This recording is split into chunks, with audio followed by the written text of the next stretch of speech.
ॐ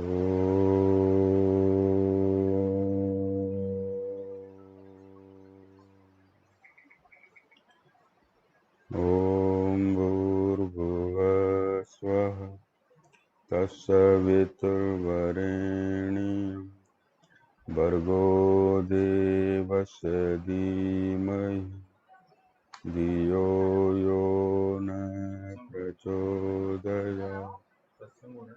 ॐ भूर्भुवः स्वः तत्सवितुर्वरेण्यं भर्गो देवस्य धीमहि धियो यो न प्रचोदयात्।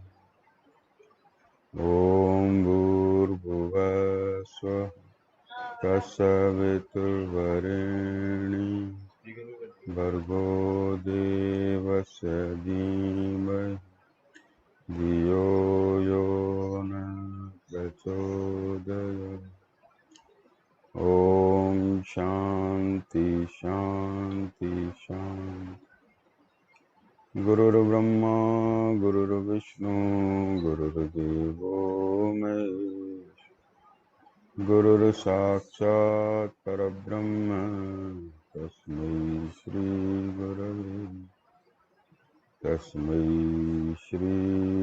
गुरवे। श्रीराम जय जय राम। श्रीराम जय जय राम। श्रीराम जय जय राम। श्रीराम जय जय राम। श्रीराम जय जय राम। श्रीराम जय जय राम। श्रीराम जय जय राम। श्रीराम जय जय राम। श्रीराम जय जय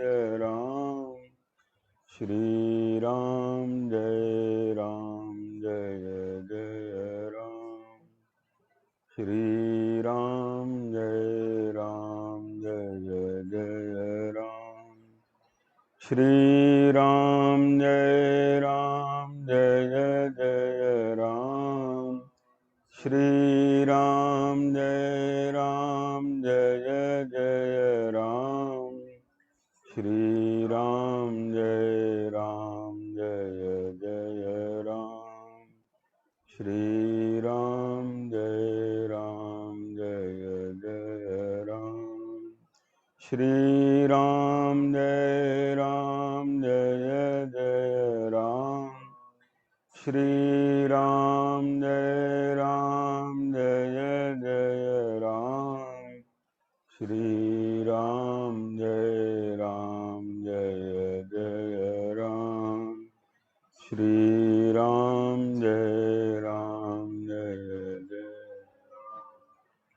प्रेम से बोलिए सियावर रामचंद्र भगवान की जय। पवन सुत हनुमान की जय। हर हर महादेव।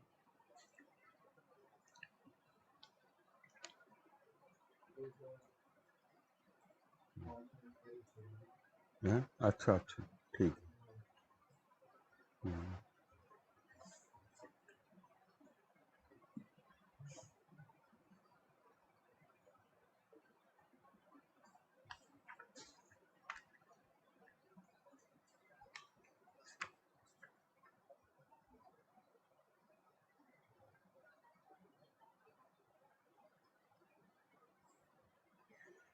ये शतानंद जी ने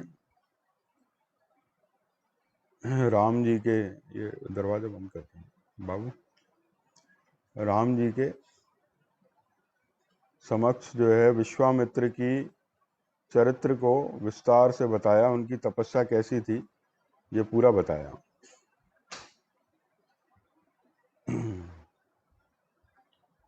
इसके बाद जनक जी ने विश्वामित्र जी से कहा, आपके दर्शन से मुझे बड़ा लाभ हुआ, अनेक प्रकार के गुण उपलब्ध हुए। ब्राह्मण, आज इस सभा में आकर मैंने महात्मा राम तथा अन्य सदस्यों के साथ आपके महान तेज का वर्णन सुना है, बहुत से गुण सुने हैं। ब्राह्मण शतानंद जी ने आपके महान तप का वृत्तांत विस्तार पूर्वक बताया है। कुशिक नंदन, आपकी तपस्या अप्रमेय है, आपका बल अनंत है तथा आपके गुण भी सदा ही माप और संख्या से परे है। देखो, विश्वामित्र जी की जो साधना रही उसमें कई बातें हमने उनके चरित्र को अगर एक दृष्टि में देखें, उनकी एक दृढ़ निश्चय, सफलता के लिए एक पूरी लगन, तपस्या का जो निश्चय किया था उन्होंने, अनेक विघ्न आने पर भी उसको अंत में तपस्या को पूरा किया। और उनकी करुणा, उनकी शरण में जो भी आया उसकी उन्होंने सहायता की।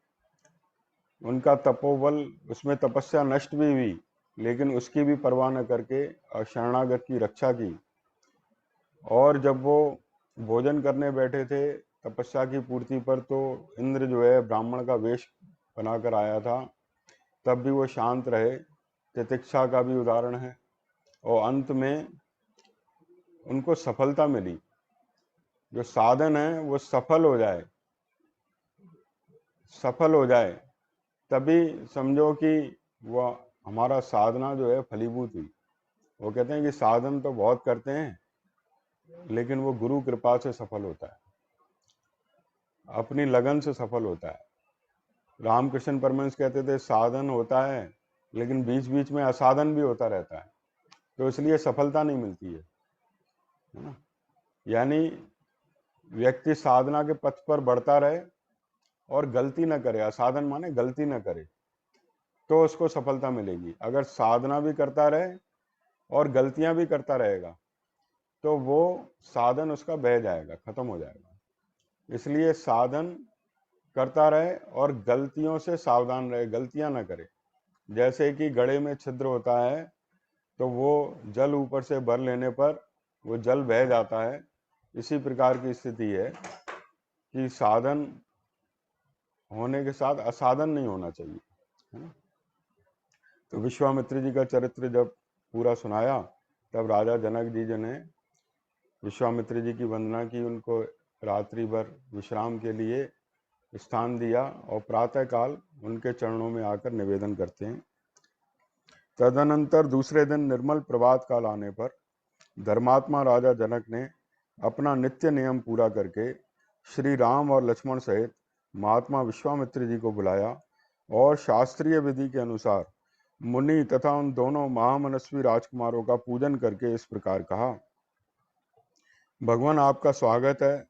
निष्पाप महर्षि, आप मुझे आज्ञा दीजिए, मैं आपकी क्या सेवा करूं, क्योंकि मैं आपका आज्ञा पालक हूं। अब दूसरे दिन जब प्रभात काल हुआ तो अपना नित्य नियम पूरा करके, देखो नित्य संध्या वंदन का पहले नियम होता था, तो वो समय को व्यर्थ नहीं जाने देते थे। प्रातःकाल सूर्योदय से पूर्व उठकर अपने नित्य नियम पूरे कर लेते थे।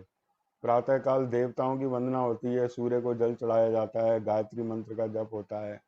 ये सब जो शास्त्रीय कर्म है, पवित्र बनाने वाले कर्म है ना, ये सब पूरे करके तब ये बड़े बूढ़ों को, गुरुजनों को प्रणाम करने के लिए आते थे और पूछते थे हमारे लिए क्या आज्ञा है ना। श्री श्री उड़िया बाबा जी महाराज कहते थे कि प्रातःकाल उठते ही भगवान का चिंतन होना चाहिए।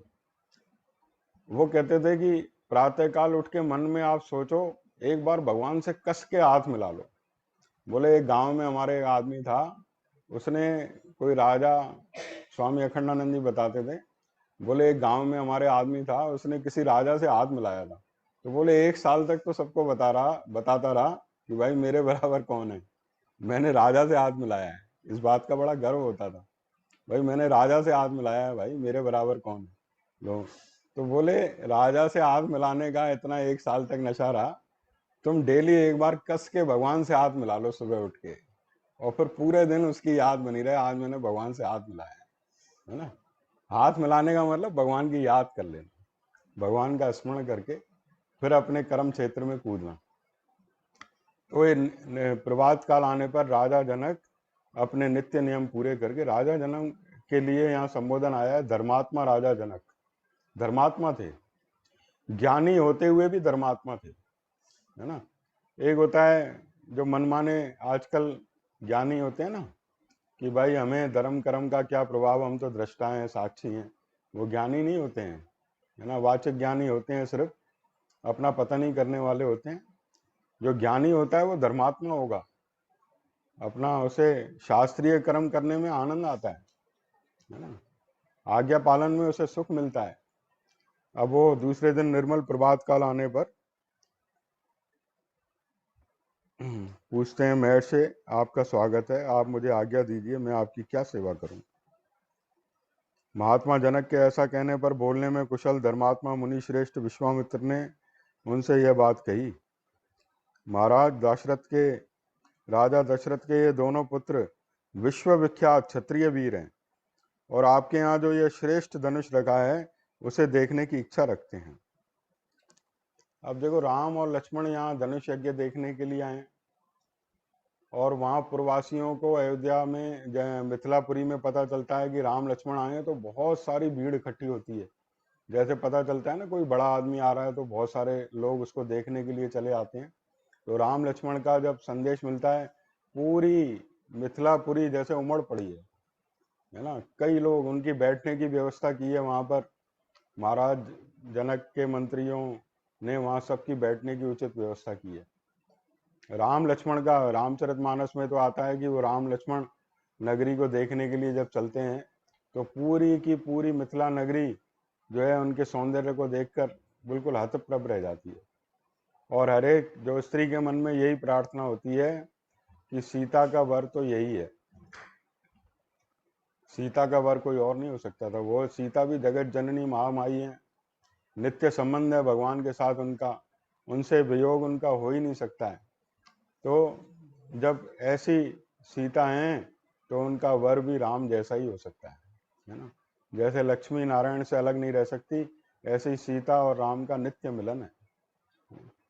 तो जब वो सौंदर्य देखते हैं प्रवासी उनका, तो वो देखते ही रह जाते हैं, एक टक देखते रह जाते हैं। रामचरितमानस में तो इसका और भी अलग से विस्तार से वर्णन है, लेकिन वाल्मीकि रामायण में हमने देखा कि गंभीरता है, इसमें विषय को बड़ी गंभीरता से लिया गया है। रामचरितमानस में थोड़ा श्रृंगार रस आदि कई चीज़ों का वर्णन है ना। यहाँ पर विषय में एक विद्वता, एक गंभीरता छाई हुई है वाल्मीकि रामायण, है ना। अभी धनुष यज्ञ भी आरंभ होगा, उसमें हम देखेंगे। यहाँ पर जो धनुष यज्ञ हुआ है उसमें तो यह आया है कि लक्ष्मण ने भी बहुत कुछ कहा है, लेकिन यहाँ पर राम ने बड़ा, केवल राम के संवाद का वर्णन है, वो आगे पढ़ेंगे।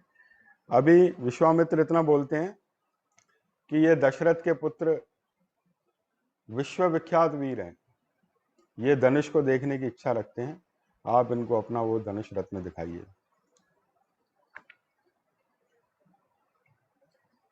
आपका कल्याण हो, वह धनुष इन्हें दिखा दीजिए, इससे इनकी इच्छा पूरी हो जाएगी।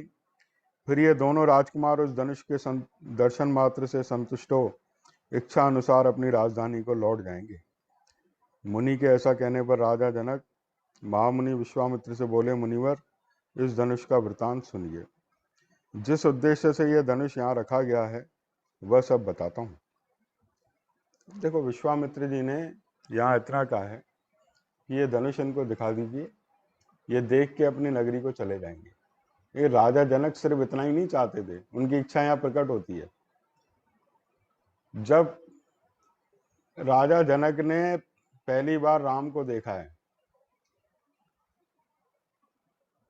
तो वो अपना ब्रह्म सुख उनको फीका पड़ने लगा।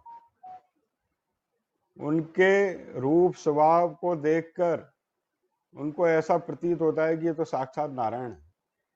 तो राजा जनक कोई छोटी मोटी हस्ती नहीं है, इनको विदेह राज कहा जाता है। ये ऐसे ऐसे ज्ञानी थे कि देह भाव में तो रहते ही नहीं थे, हमेशा ब्रह्म भाव में रहते थे। उपनिषदों में कथाएं आती हैं, राजा जनक के यहाँ संतों का आना जाना लगा रहता था। याज्ञवल्क्य ऋषि आते थे, अष्टावक्र आए, और बड़े बड़े ऋषि मुनि भी वहां आते थे, उनसे बातचीत होती थी। एक एक प्रश्न के जवाब में वो हजारों गौएं सोना मड़ी हुई दे देते थे। राजा जनक ऐसे थे। और कल मैं विचार कर रहा था कि ये प्रतिज्ञा भी कोई ऐसे नहीं कि झटके में आके कर दी राजा जनक ने कि मैं अपनी कन्या का विवाह उससे करूंगा कि जो ये धनुष भंग कर देगा। क्योंकि जब महात्मा आते थे वो महात्मा त्रिकालदर्शी थे। हो सकता है किसी महात्मा ने ये बताया हो कि इस धनुष को तो केवल नारायण ही भंग कर सकते हैं, ये शिव जी का धनुष है। तो उनके मन में भी ये इच्छा थी कि जो मेरी पुत्री है, ये सीता भी कोई साधारण स्त्री नहीं है, ये भी माँ लक्ष्मी का रूप है, ये अगर मिले तो नारायण जी को मिले। तो ये मन में विचार चल रहा था कि ये प्रतिज्ञा भी सोच समझ के की गई थी कि इस धनुष को नारायण के सिवाय और कोई तोड़ नहीं सकता। ये किसी महात्मा ने उनको बताया हो, ये कोई आश्चर्यजनक बात नहीं है। महात्मा आगे का भी वृत्तांत जान लेते हैं। तो तब ये प्रतिज्ञा की हो। ये बात शास्त्र में नहीं है, ये तो हमारा एक मनोराज्य है जो हम चिंतन कर रहे हैं, भाई ऐसी प्रतिज्ञा क्यों हुई। तो ये सब बातें जो होती हैं कि निष्प्रयोजन ज्ञानी कोई कार्य नहीं करता है ना।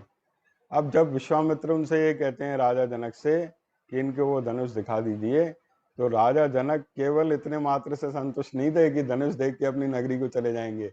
उनके मन की हार्दिक इच्छा थी कि मेरी पुत्री सीता इन्हीं को मिले, मैं अपनी बेटी सीता का दान राम जी को करूं। क्योंकि कहते हैं कि जो पिता जो है अपनी योग्य कन्या को गलत वर के हाथ में सौंप देता है तो वो कन्या घाती होता है ना। योग्य वर के साथ ही विवाह करना चाहिए। कन्या भी वैसे ही योग्य होनी चाहिए कि वो घर गृहस्थी को संभाले, कुल का नाम रोशन करे। आगे संवाद में ये बात आएगी कि ये सीता हमारे जनक, जो जनक का कुल है, उसके कीर्ति का विस्तार करेगी। यानी कन्या ऐसी हो जब दूसरे घर में जाए तो उसके माता पिता का नाम रोशन हो, भाई ऐसे इसको संस्कार मिले, ऐसा सीख के आई है, ऐसा सेवा भाव है, ये सब लोग उसकी तारीफ करें, है ना। अब देखो राजा जनक की इच्छा यहाँ प्रकट होती है। जब विश्वामित्र कहते हैं कि आप धनुष को दिखा दीजिए, तो कहते हैं कि इस धनुष का इतिहास सुनिए कि ये धनुष क्यों रखा गया है। इतिहास बताते हैं। क्योंकि उनको केवल इतना ही बात मंजूर नहीं थी कि ये देख के और चले जाएं, तो वो पूरी बात बताते हैं। एक बार भगवान का कीर्तन करते हैं फिर आगे। रघुपति राघव राजा राम, पतित पावन सीताराम। रघुपति राघव राजा राम, पतित पावन सीताराम। सीताराम सीताराम, बज प्यारे मन सीताराम। सीताराम सीताराम, बज प्यारे मन सीताराम। रघुपति राघव राजा राम, पतित पावन सीताराम। सीताराम सीताराम, बज प्यारे मन सीताराम। सीताराम सीताराम, बज प्यारे मन सीताराम। रघुपति राघव राजा राम, पतित पावन। प्रेम से बोलिए सियावर रामचंद्र भगवान की जय हो। अब इतिहास बताते हैं। मुनि के ऐसा कहने पर राजा जनक महामुनि विश्वामित्र से बोले, मुनि प्रवर, इस धनुष का वृतांत सुनिए। जिस उद्देश्य से यह धनुष यहाँ रखा गया है वह सब बताता हूँ। बोले, भगवान निमि के ज्येष्ठ पुत्र राजा देवरात के नाम से विख्यात थे। उन्हीं महात्मा के हाथ में यह धनुष धरोहर के रूप में दिया गया था। निमि जनक के वंश में पैदा हुए हैं, उनके पूर्वज थे।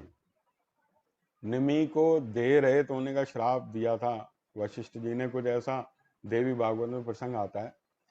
तो उस समय फिर बाद में इनको पलकों का देवता बना दिया गया। जो पलक झपकती है ना, ये राजा निमि इसके देवता हैं। तो बताते हैं जब राम और सीता का प्रथम मिलन होता है, रामचरितमानस में आता है, जब सीता जो है पार्वती के मंदिर में जाती है प्रार्थना करने कि मुझे राम ही वर के रूप में मिले, ये उनकी इच्छा थी। तो बताते हैं कि प्रथम बार जब देखा है राम और सीता ने एक दूसरे को, तो उनकी पलकें नहीं झपकी, एक टक देखते रह गए, है ना, बिल्कुल एक टक देखते रह गए, क्योंकि राजा निमि इनके पूर्वज हो गए सीता के। तो उन्होंने देखा कि भाई बच्चों के आगे हमारा क्या काम है, वो अलग हो गए। राजा निमि बोले बच्चों को ये आग देखो, तो उनके दामाद हो गए राम, है ना। अब जनक को राम जैसा दामाद नहीं मिलेगा तो कैसा मिलेगा भाई, है ना। जनक विदेहराज थे, उनकी पुत्र भी वैदेही कहलाई। वैदेही माने जो देह में न रहे। ये जगत जननी सीता माई है ना, अभी इतिहास में आएगी ये बात। तो वही राजा नमी वो पलकों के देवता हैं। पंडित ये करपात्री जी महाराज जब प्रवचन करते थे तब उन्होंने ये बात कही थी, बोले राजा नमी वहां से विदाई ले ली, बोले इनको देखने दो आपस में। तो ये रामचरितमानस में ये सब है ये, लेकिन रामायण में ये सब प्रसंग नहीं है। यहाँ वाल्मीकि रामायण में सीधा है कि विवाह का प्रसंग बिल्कुल सीधा रखा गया। तो पूरा इतिहास बताते हैं। बोले राजा निमि के वंश में देवरात नाम के राजा हुए, उनको ये धनुष धरोहर के रूप में दिया गया था।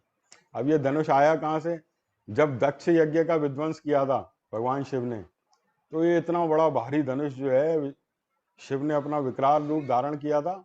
उस धनुष को उठा के देवताओं के सामने क्रोध किया था, बोले तुम भी उस यज्ञ में शामिल थे, मैं तुम्हारा भी ये मस्तक अलग कर दूंगा धड़ से। और वो धनुष उठा लिया था। देवता घबरा गए और उनकी स्तुति करने लगे, प्रार्थना करने लगे, बोले शंकर को प्रसन्न किया। शिव बाबा प्रसन्न, बाद में फिर प्रसन्न हो गए। वो आशुतोष हैं, शीघ्र प्रसन्न हो जाते हैं। क्रोध छोड़ दिया, बोले ठीक है। तो ये धनुष उन्होंने उन देवताओं को ही दे दिया।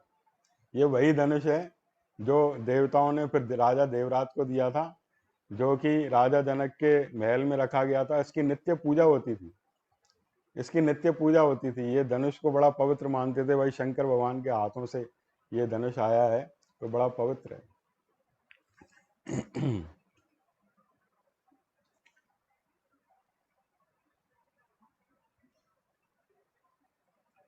अब राजा जनक बताते हैं,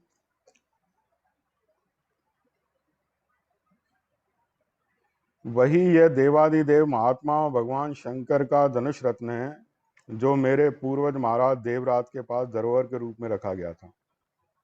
एक दिन मैं यज्ञ के लिए भूमि शोधन करते समय खेत में हल चला रहा था। उसी समय हल के अग्रभाग से जोती गई भूमि से एक कन्या प्रकट हुई।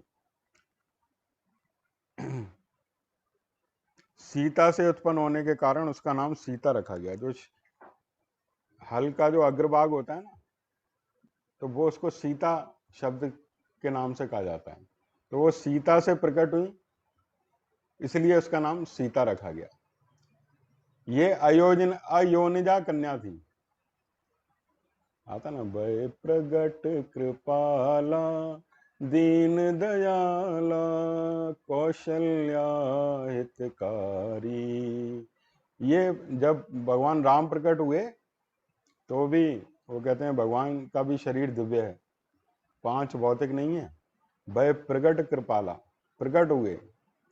जन्म लेने की तो लीला मात्र है ना, प्रकट हुए। ऐसे ही सीता भी प्रकट हुई। प्रेम से बोलिए जगत जननी सीता मैया की जय। सीता मैया प्रकट हुई हैं, धरती माँ से प्रकट हुई हैं। अयोनिजा कन्या है, माँ लक्ष्मी का साक्षात अवतार है। राजा जनक को पिता बनाने की इच्छा से, जैसे राम के मन में इच्छा थी कि मैं दशरथ को अपना पिता बनाऊं, ऐसे सीता के मन में ये था कि मैं राजा जनक के यहाँ पुत्री के रूप में विराजमान हूँ, है ना। जैसे माँ जगदम्बा, माँ पार्वती, हिमालय को अपना पिता चुना उन्होंने, सीता जो है जनक के यहाँ पुत्री के रूप में आई। तो जनक बताते हैं कि ये कन्या प्रकट हुई थी, उसका नाम सीता रखा गया। पृथ्वी से प्रकट हुई वह मेरी कन्या, क्रमशः बढ़कर सयानी हुई। अपनी इस अयोनिजा कन्या के विषय में मैंने ये निश्चय किया कि जो अपने पराक्रम से इस धनुष को चढ़ा देगा उसी के साथ मैं इसका ब्याह करूंगा। इस तरह से वीर्य शुल्का माने पराक्रम से, अपना पराक्रम दिखा के कोई इसका पति बन सकता है, पराक्रम का प्रदर्शन करके तब इसको पत्नी के रूप में प्राप्त कर सकता है। भूतल से प्रकट होकर दिनों दिन बढ़ने वाली मेरी पुत्री सीता को कई राजाओं ने यहाँ आकर मांगा। अब देखो यहाँ पर सीता के प्राकट्य की कथा आई है। सीता का चरित्र इतना महान है, भूमि से पैदा हुई, अंत में भूमि में ही समाई गई। एक महात्मा बताते थे कि जब सीता की अग्नि परीक्षा तो हुई थी, उसके बाद वाल्मीकि ऋषि के आश्रम में रही। वहां पर एक बार जब लव कुश ने कथा कही है, अब वो महात्मा के मुख से हमने सुना कि लव कुश को जब बाद में पहचानते हैं राम, तो कहते हैं उनको पता चलता है वाल्मीकि ऋषि के आश्रम पे रहते हैं। तो वहां पर सब लोग, पूरी अयोध्या को बड़ा पश्चाताप है अपने किए पर कि भाई ऐसे हमने देश निकाला, दे दिया सीता को। तो वहां पे शपथ ग्रहण समारोह होता है। राम कहते हैं एक बार बस शपथ ग्रहण करके सीता अपने निष्पापत्व का पूरी अयोध्या के सामने ये एक उदाहरण प्रस्तुत कर दे तो हम पुनः मिलन हो जाएगा। तो वहाँ शपथ ग्रहण समारोह हो रहा है, वहाँ वाल्मीकि ऋषि सीता को लेकर आए हैं। सारी अयोध्या की आंखों में आंसू थे उस समय।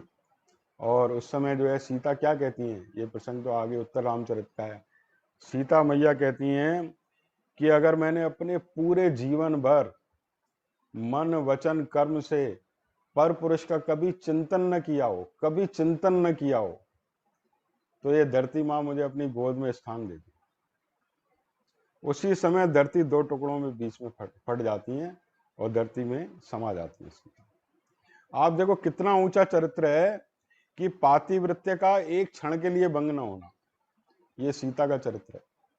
मतलब स्वामी विवेकानंद कहते थे सीता का चरित्र ऐसा है कहीं कहीं राम से भी बहुत ऊंचा उठ गया है, बहुत ऊंचा उठ गया है। तो ये सीता धरती से ही प्रकट हुई हैं, अंत में धरती में ही समाई हैं। अब यहाँ पर तो देखो विवाह का प्रसंग है, इसलिए ये सब बातें तो प्रसंगवश आ गई।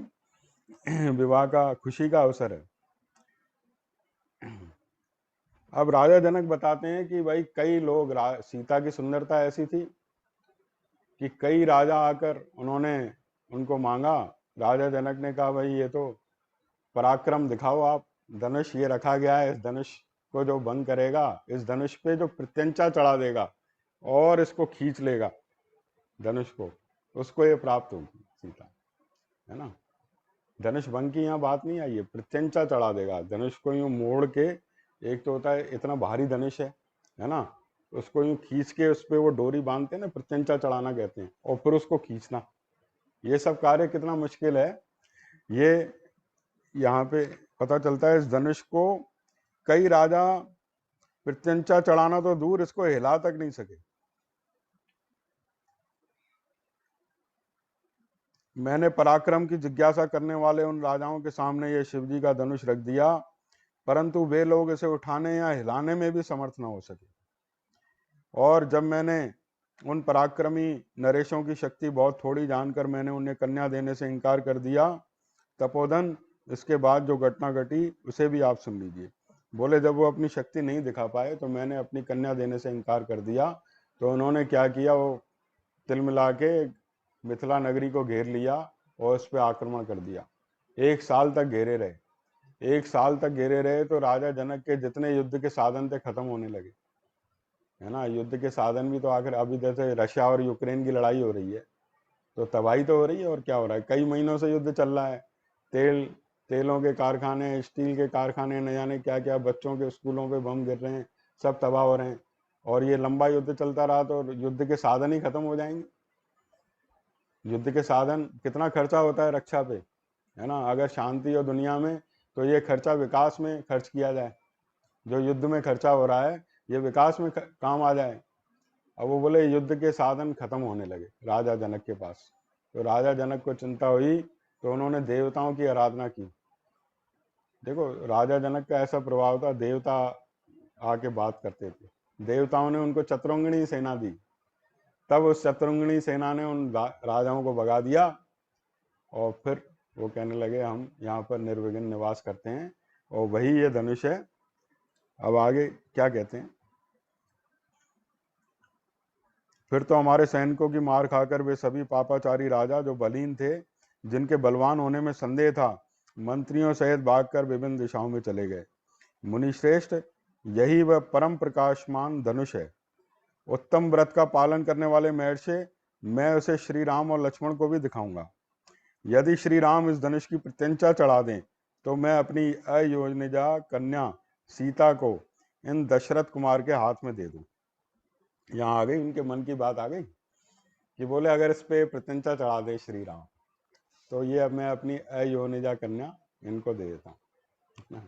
केवल धनुष के दर्शन मात्र से उनको संतुष्टि नहीं थी। तब जब वो ऐसी बात कहते हैं, विश्वामित्र जी कहते हैं ठीक है आप उनको धनुष दिखाइए, धनुष दिखाइए।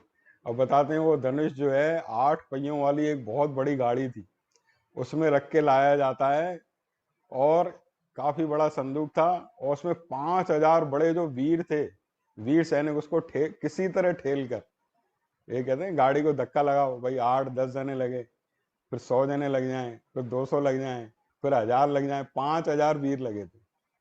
5000 वीर उसको ठेल कर किसी तरह लाए थे। ऐसा शक्तिशाली धनुष था, वहां तक लाए। उस समय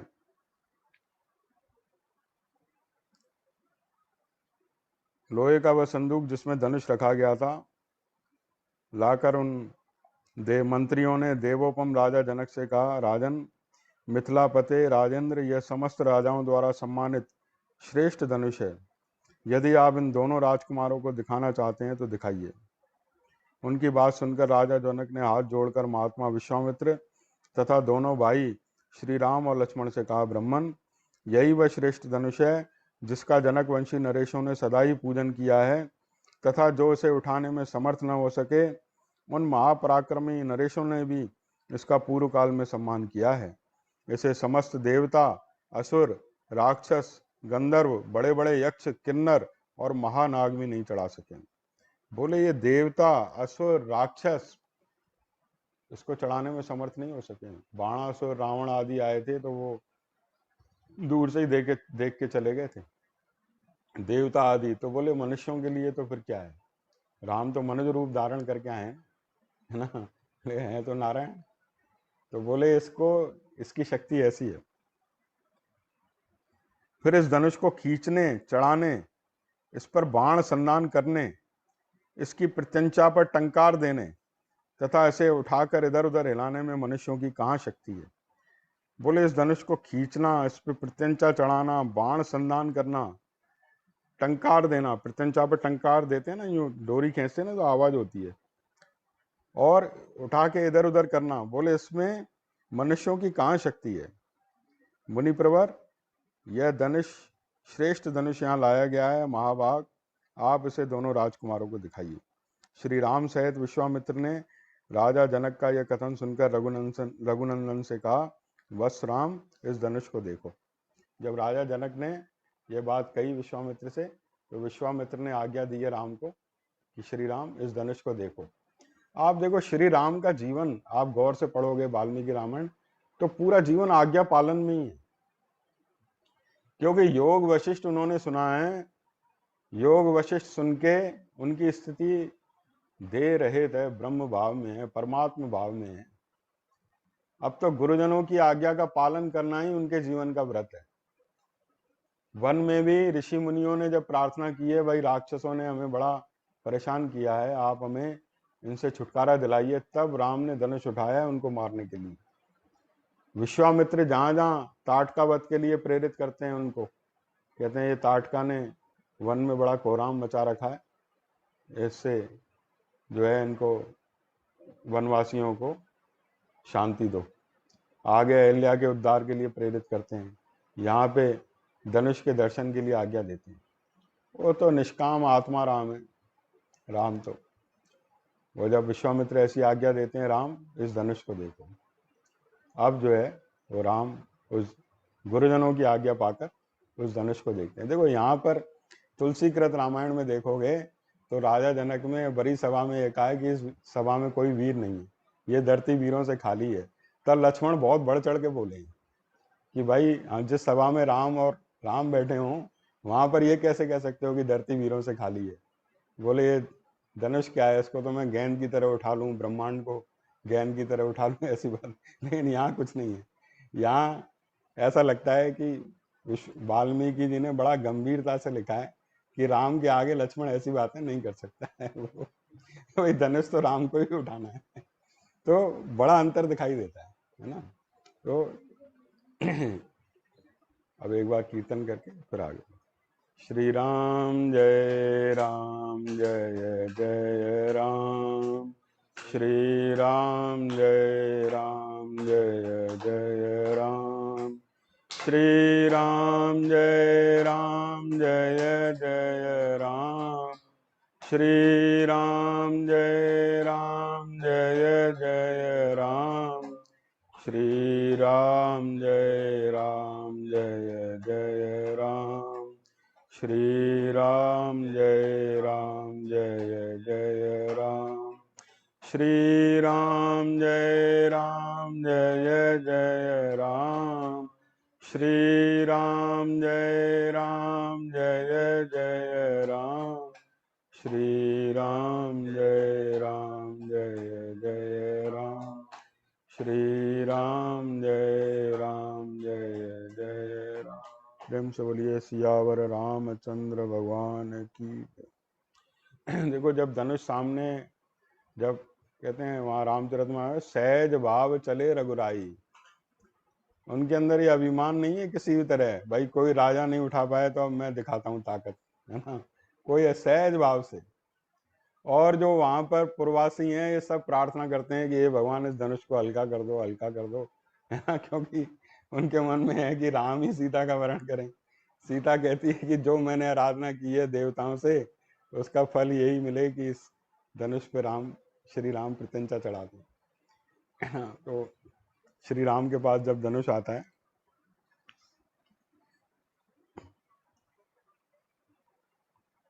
महर्षि की आज्ञा से श्री राम ने जिसमें वह धनुष था उस संदूक को खोलकर उस धनुष को देखा और कहा, अच्छा अब मैं इस दिव्य और श्रेष्ठ धनुष को हाथ लगाता हूँ, मैं इसे उठाने और चढ़ाने का भी प्रयत्न करूंगा। उन्होंने बड़ी बड़ी बातें नहीं आकी है कि मैं उसको उठा दूंगा, चढ़ा दूंगा। सहज में कहे, बोले मैं इसको उठाने का और इस पे प्रत्यंचा चढ़ाने का प्रयत्न करूंगा, ये कहा प्रयत्न करूंगा। अब प्रयत्न तो सफल भी हो सकता है, असफल भी हो सकता है ना। जब उन्होंने ये कहा ना तो राजा जनक और विश्वामित्र मुनि बोले हाँ, दोनों एक स्वर में बोले हाँ ऐसा ही करो, ऐसा ही करो। दोनों को मन में खुशी तो है ही कि भाई ऐसा। अब वो सारे जो हजारों लोग बैठे हैं वहां पर, सबकी एक टक दृष्टि श्री राम पर है। वहां पे आता है, जाकी रही भावना जैसी प्रभु मूरत देखी तिन तैसी। वहां पर सभा में जिसकी जैसी भावना थी उन्होंने प्रभु की वैसी ही मूरत देखी है। जो वहां पर राक्षस वेश बदल के बैठे थे उस सभा में, उनको ऐसा लगा ये तो प्रत्यक्ष काल है ना। जो माताएं बैठी थी उनको ऐसा अपना बालक के रूप में वात्सल्य उमड़ा आया, है ना। और जो वहां के नर नारी थे उनको अपने इष्ट देव राम भगवान के रूप में दिखाई दिए, है ना। और सीता के तो वर्णन नहीं किया जा सकता, उनके मन में क्या क्या भाव उमड़ रहे हैं, है ना। वो उनका परम प्रेमी नित्य संबंध है। तो वो कहा कि हर एक की भावना अलग अलग, प्रभु को वैसे ही निहार रहे हैं सब, सबकी दृष्टि श्री राम पर। इसमें लिखा है हजारों मनुष्यों की दृष्टि श्री राम पर उस समय लगी हुई थी। मुनि की आज्ञा से रघुकुल नंदन धर्मात्मा श्री राम ने उस धनुष को बीच से पकड़कर लीला पूर्वक उठा लिया। बीच में जो मूठ होती है ना, वहां से उसको तुरंत उठा लिया। श्री राम का जो बल था ना वो अपार था। वो कहते थे जब युद्ध में धनुष लेके खड़े होते थे तो बड़े बड़े वीर घबरा जाते थे, है ना। लीला पूर्वक उठा लिया और खेल सा करते हुए उस पर प्रत्यंचा चढ़ा दी, उसको मोड़ के प्रत्यंचा चढ़ा दी। प्रत्यंचा चढ़ा के जब उसको खींचा है तो वो बीच से टूट गया। अब देखो कई लोग, हम पहले रामलीला देखते थे बचपन में, तो हम सोचते थे राम ने धनुष उठाया और तोड़ दिया ऐसे बचपन में ये तोड़ने की बात तो थी नहीं, प्रत्यंचा चढ़ाने की बात थी, वो तो टूट गया बीच में से। अब वो उसमें उनका कहाँ दोष है ना। वो तो प्रत्यंचा चढ़ाने, उस पर संधान करना था। अब वो बीच में से जब टूटा तो ऐसी भयंकर आवाज होती है उसकी, जैसे कोई पहाड़ फट गया हो, भूकंप आ गया हो। तो वहां पे जितने भी लोग थे मूर्छित से हो गए। केवल राजा जनक, विश्वामित्र और लक्ष्मण और श्री राम ये सहज भाव में रहे, बाकी तो उस आवाज से ही मूर्छित हो गए। थोड़ी देर में जब चेत हुआ, सबको चेतना आई। प्रेम से बोलिए सियावर रामचंद्र भगवान की जय। मुनिवर विश्वामित्र, राजा जनक तथा रघुकुल भूषण दोनों भाई श्री राम और लक्ष्मण को छोड़कर शेष जितने लोग वहां खड़े थे, वे सब धनुष टूटने के उस भयंकर शब्द से मूर्छित होकर गिर पड़े। थोड़ी थोड़ी देर में जब सबको चेत हुआ, तब निर्भय हुए राजा जनक ने, जो बोलने में कुशल और वाक्य के मर्म को समझने वाले थे, हाथ जोड़कर मुनिवर विश्वामित्र से कहा, भगवान, मैंने दशरथ नंदन श्री राम का पराक्रम आज अपनी आंखों से देख लिया। महादेव जी के धनुष को चढ़ाना यह एक अत्यंत अद्भुत, अचिंत्य और अतार्किक घटना है। बोले उनके धनुष को चढ़ाना, मैंने अनेक हजारों वीर यहाँ पर आए हैं, देखा है कि कोई इसको हिलाने तक में समर्थ न हो सका, और उस पर प्रत्यंचा चढ़ाना, उसको संधान करना, बोले अतार्किक, अचिंत्य है भाई, इसका चिंतन नहीं किया जा सकता, इसके बारे में कोई तर्क नहीं दिया जा सकता, ये एक अद्भुत घटना है। ये बोले मैंने पराक्रम स्वयं देखा है, इसलिए जो मैंने निश्चय किया था वो आज मैं पूरा करता हूं। मेरी पुत्री सीता दशरथ कुमार श्री राम को पति रूप में प्राप्त करके जनक वंश की कीर्ति का विस्तार करेगी, जनक वंश की कीर्ति का विस्तार करेगी। बोले हमारे कुल का ये गौरव बढ़ाएगी, श्री राम की सेवा में रहेगी। अपनी कन्या के वागदान का निश्चय करते हैं, और यहाँ निश्चय जैसे ही उनका पूरा होता है, अब भाई महाराज दशरथ तो वहाँ है, कौशल्या वहाँ है, माता पिता के बिना कैसे विवाह होगा। तो राजा जनक के मन में ये बात थी। बोले अगर विश्वामित्र से कहते हैं हमारे, बोले आपकी अगर आज्ञा हो तो मैं अपने मंत्रियों को अभी भेजता हूँ तुरंत, कि वो राजा दशरथ को ये संदेश दें कि वो सकुशल यहाँ मिथिलापुरी में पहुंचे हैं विश्वामित्र के साथ। और मेरा जो निश्चय था कि सीता को मैंने उनको अर्पण कर दिया है, उन दोनों का विवाह होने वाला है, आप लोग इसकी स्वीकृति दें। अगर आपकी आज्ञा हो तो ये सब कहने के लिए मेरे दूत वहां जाएं। तो अब खुशी का वातावरण छा गया सबका, भाई राम सीता का विवाह होने वाला है। तो विश्वामित्र ने कहा बिल्कुल ठीक है, आज्ञा है, तुरंत ये कार्य किया जाए, है ना। अब इसके बाद विवाह का प्रसंग होगा अगले रविवार को। कुछ खीर वीर कुछ बना लेना, भगवान राम की पार्टी होगी तो ये प्रसंग पूरा करेंगे।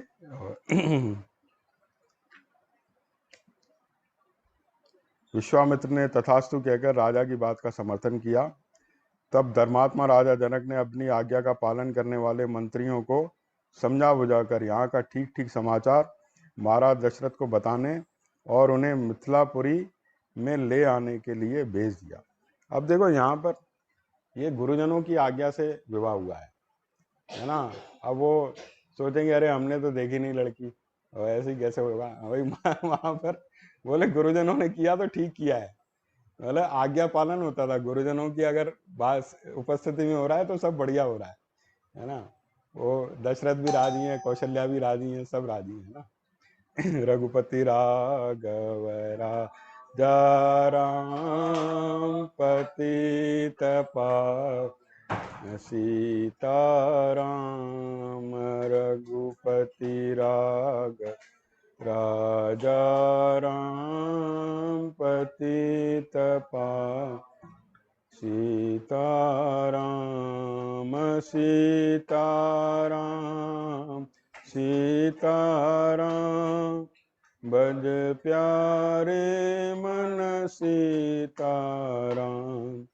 सीताराम सीताराम जय प्यारे मन सिंह राम रघुपति राघव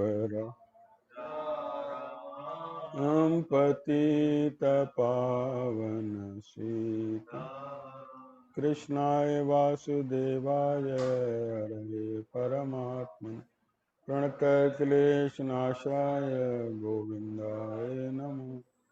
त्वमेव माता च पिता त्वमेव बन्धु च सखा त्वमेव विद्या द्रविणं त्वमेव सर्वं मम देवदेव। ॐ पूर्णमद पूर्णमिदं पूर्णात् पूर्णमुदच्यते पूर्णस्य पूर्णमादाय पूर्णमेवावशिष्यते। ॐ शान्ति शान्ति।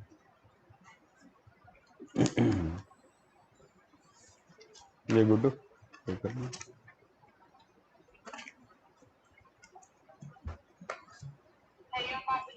हरिओम हरिओम। साक्षी कैसी है?